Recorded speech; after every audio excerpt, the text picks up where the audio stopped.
wabarakatuh. Kami kelompok 4, kelas Indralaya yang beranggotakan saya, Tio Muhammad Pardomuan Alfarizi Simanjuntak. Saya Hani Julia Putri. Saya Yosi Anggraini. Saya Kevin Andran Wijaya. Baiklah, judul pada materi kali ini yaitu penentuan kadar glukosa dengan metode Antron. Selanjutnya adalah tujuan.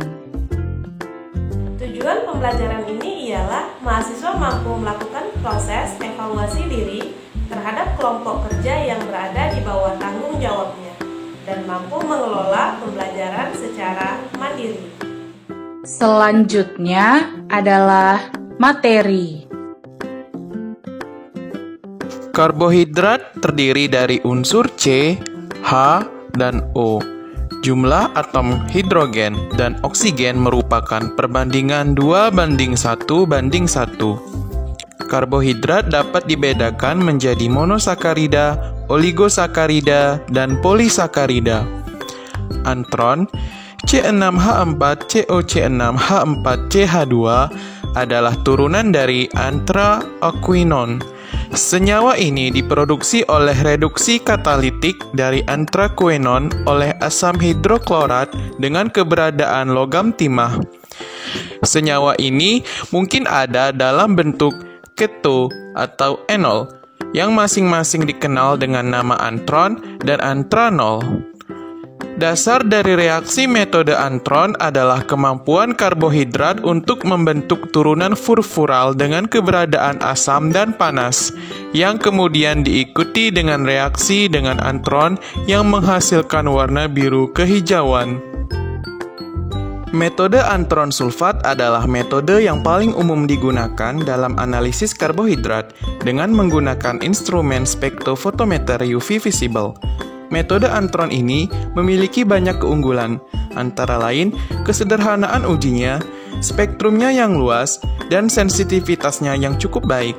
Kekurangan dari metode Antron adalah ketidakstabilan dari reagen Antron yang dilarutkan dalam asam sulfat, sehingga perlu dilakukan persiapan reagen yang baru setiap hari.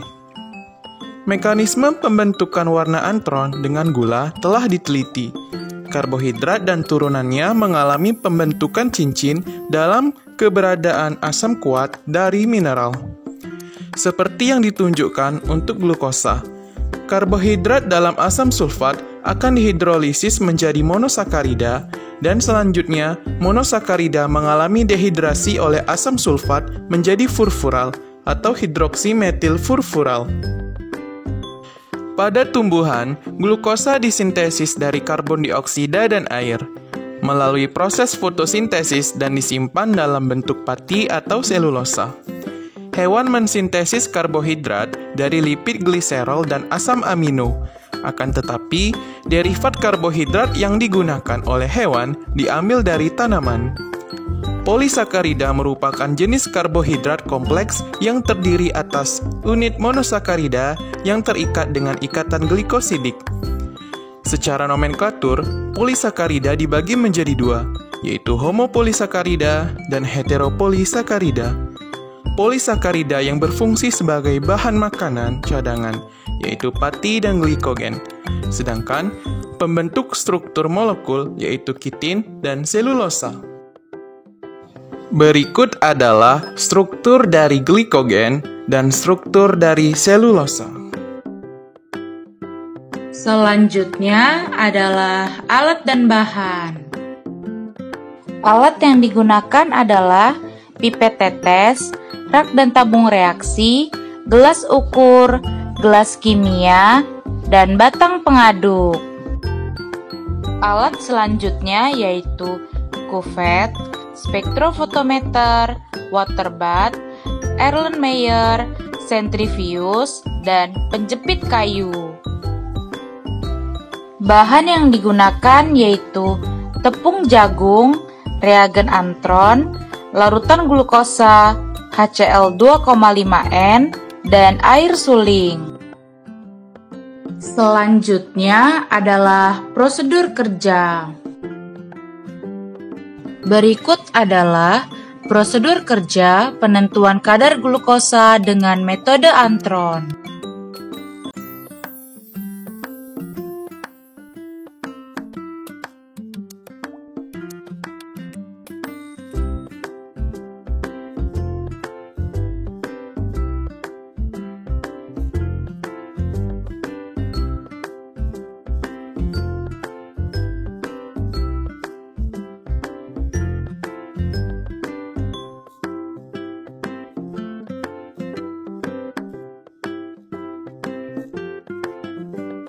Selanjutnya, untuk memahami lebih lanjut mengenai materi kali ini, simaklah video berikut. Larutkan 100 mg sampel tepung jagung, kemudian dicampur dengan 10 ml larutan HCl 2,5N untuk dihidrolisis.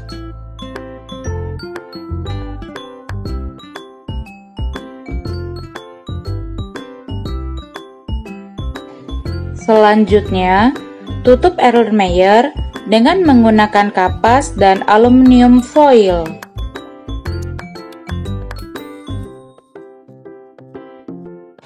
Selanjutnya, campuran sampel tersebut dipanaskan dalam water bath dengan suhu 100 derajat Celcius selama 3 jam untuk dihidrolisis. Selanjutnya, angkat campuran tersebut dari water bath. Selanjutnya, masukkan campuran tadi ke dalam sampel cup centrifuge.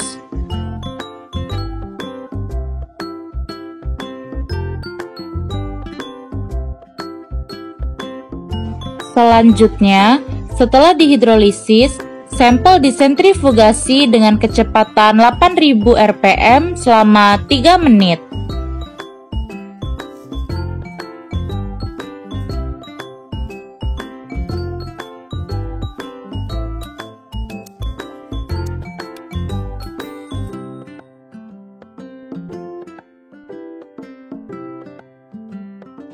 Selanjutnya, keluarkan. Kemudian, supernatan yang terbentuk digunakan sebagai ekstrak.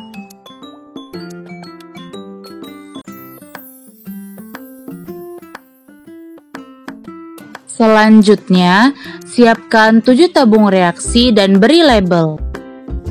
Selanjutnya, masukkan 1 ml air suling ke dalam tabung blanko. Selanjutnya, pada tabung S1, masukkan 0,2 ml larutan gula standar dengan 0,8 ml air suling. Selanjutnya, pada tabung S2, masukkan 0,4 ml larutan gula standar dengan 0,6 ml air suling.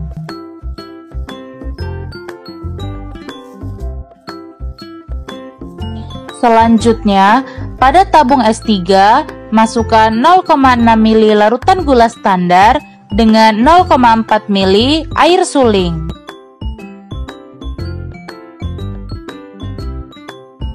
Selanjutnya, pada tabung S4, masukkan 0,8 ml larutan gula standar dengan 0,2 ml air suling.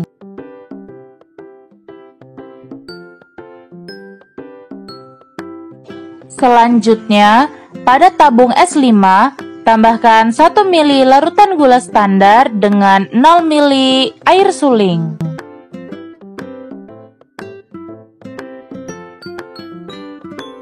Kemudian, tambahkan 4 ml reagen Antron di setiap tabung sampai terbentuk warna hijau.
Selanjutnya, masukkan 0,2 mili sampel ke dalam tabung label X. Kemudian, tambahkan dengan 0,8 mili air suling. Kemudian, tambahkan dengan 4 mili reagen antron sampai terbentuk warna hijau.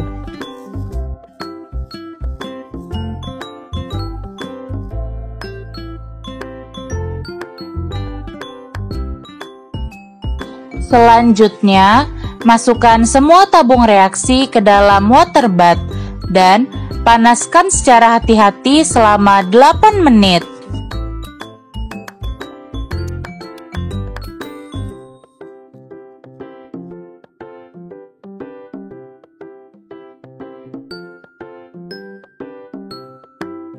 Selanjutnya, keluarkan semua tabung reaksi dari water bath.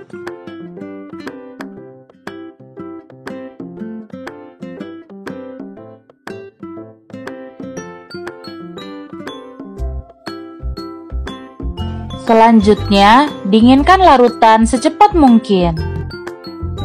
Selanjutnya, pindahkan larutan blanko ke kuvet. Selanjutnya, masukkan kuvet berisi blanko ke dalam spektrofotometer. Kemudian, mengatur panjang gelombang 620 nanometer pada optical density 0,00. Selanjutnya, pindahkan campuran tabung S1 ke dalam kuvet. Selanjutnya, masukkan kuvet berisi blanko ke dalam spektrofotometer. Kemudian, mengatur panjang gelombang 620 nanometer pada optical density 0,00. Selanjutnya, masukkan kuvet S1 ke dalam spektrofotometer. Kemudian, ukur density-nya dengan panjang gelombang 620 nanometer dan catat nilai optical density-nya.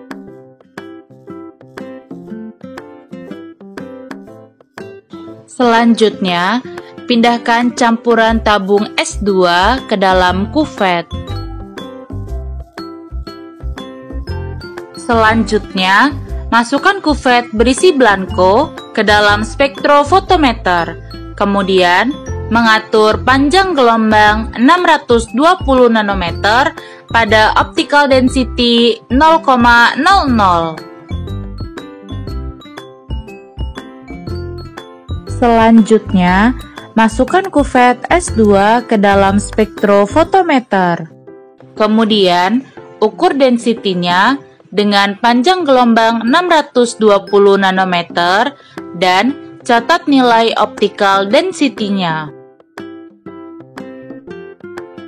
Selanjutnya, pindahkan campuran tabung S3 ke dalam kuvet. Selanjutnya, masukkan kuvet berisi blanko ke dalam spektrofotometer. Kemudian, mengatur panjang gelombang 620 nanometer pada optical density 0,00. Selanjutnya, masukkan kuvet S3 ke dalam spektrofotometer.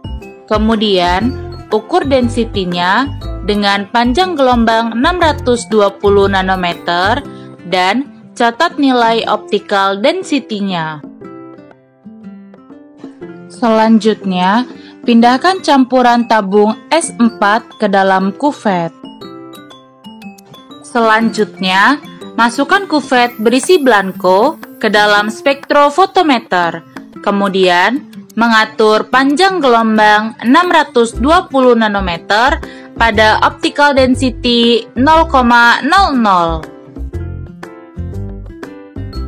Selanjutnya, masukkan kuvet S4 ke dalam spektrofotometer. Kemudian, ukur density-nya dengan panjang gelombang 620 nanometer dan catat nilai optical density-nya.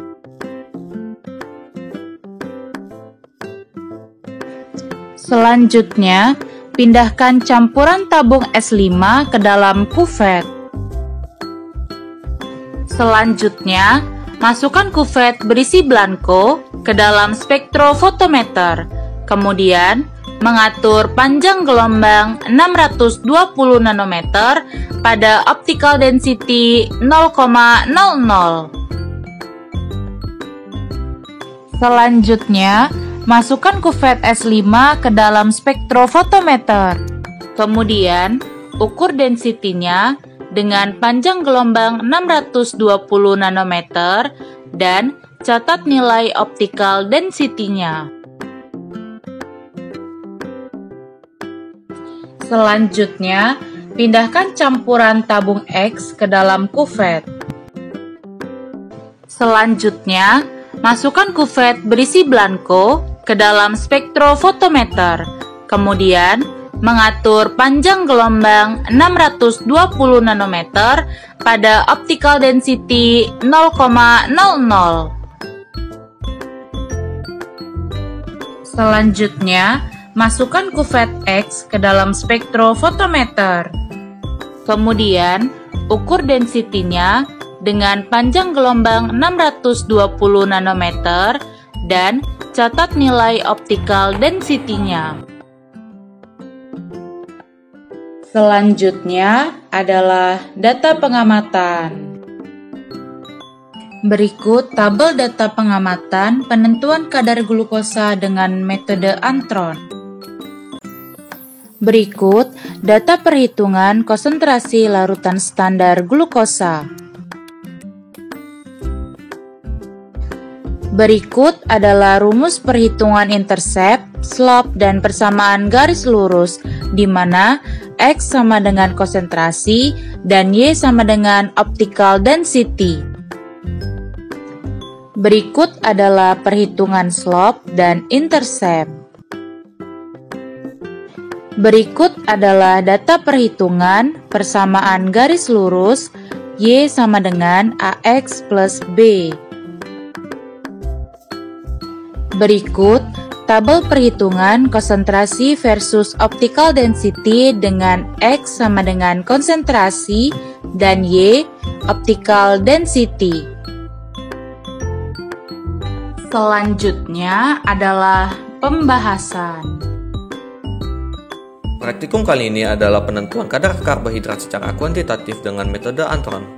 Metode Antron digunakan untuk menentukan konsentrasi gula total dalam suatu bahan pangan, yang dalam praktikum ini digunakan larutan standar glukosa dan sampel tepung jagung. Sampel tepung jagung yang digunakan ialah sebanyak 100 mg. Selain itu, pada praktikum ini bahan yang digunakan adalah asam klorida atau HCl 2,5N dengan tujuan agar sampel dapat larut dalam air. Juga selain itu, untuk memberi suasana asam dan menghidrolisis reaksi. Prinsip dasar dari analisis total karbohidrat metode Antron adalah glukosa yang terbentuk dari proses hidrolisis tepung dengan asam klorida, maka terhidrasi oleh asam sulfat pekat membentuk hidroksimetil.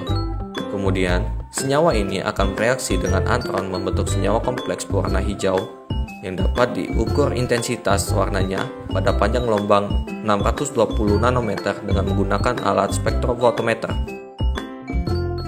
Berdasarkan hasil praktikum, nilai optical density OD pada larutan standar glukosa tabung S1 adalah 0,046, tabung S2 adalah 0,114, tabung S3 adalah 0,184, tabung S4 adalah 0,242, dan pada tabung S5 adalah 0,288. Sedangkan nilai OD dari blanko adalah 0. Begitu juga dengan konsentrasi larutan standar glukosa, bernilai 0 karena blanko ini hanya terdapat air dan reagen saja.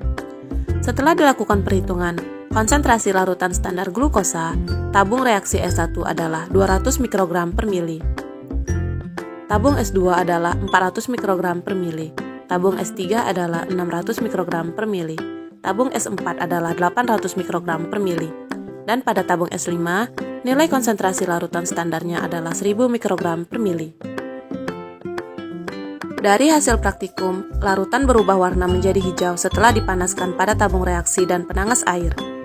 Hasil pengukuran dengan menggunakan spektrofotometer dengan panjang gelombang 620 nanometer dan melalui perhitungan didapatkan konsentrasi glukosa pada tepung jagung sebesar 879,7643 mikrogram per mili. Secara reaksi, D-glukosa yang menyusun karbohidrat akan bereaksi dengan H2SO4 pekat, membentuk hidroksimetil furfural yang akan direaksikan dengan reagen antron, membentuk kompleks berwarna hijau.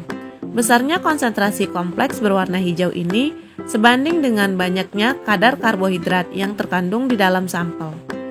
Hasil pengukuran absorbansi pada larutan standar glukosa menunjukkan bahwa semakin tinggi konsentrasi larutan, maka akan semakin tinggi pula nilai absorbansi atau OD value yang terbaca pada spektrofotometer.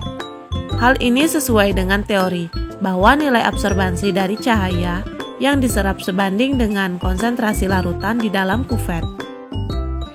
Berikut reaksi penentuan kadar glukosa dengan metode antron. Berikut kurva standar antara optical density versus konsentrasi standar. Berikut perhitungan konsentrasi glukosa pada tepung jagung.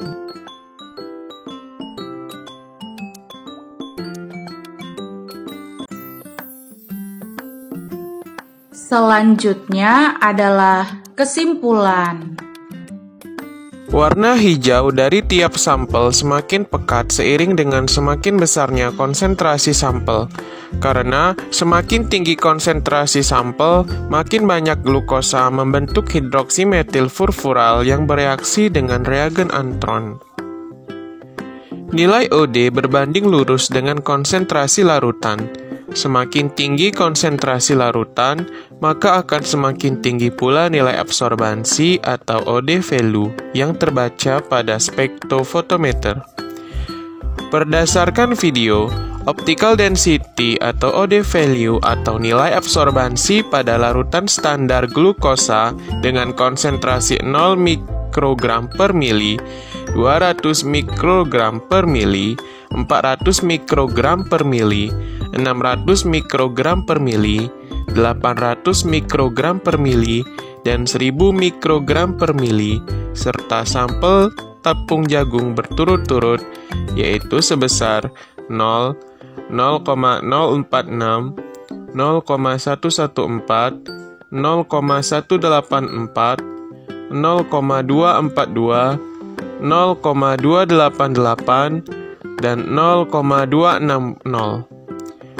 Setelah dilakukan perhitungan, didapat persamaan garis lurus yang didapatkan yaitu Y sama dengan 3321,55X ditambah 16,1613. Dan untuk nilai konsentrasi glukosa pada sampel tepung jagung dihitung menggunakan rumus persamaan garis lurus serta memplotkan nilai OD-nya pada kurva.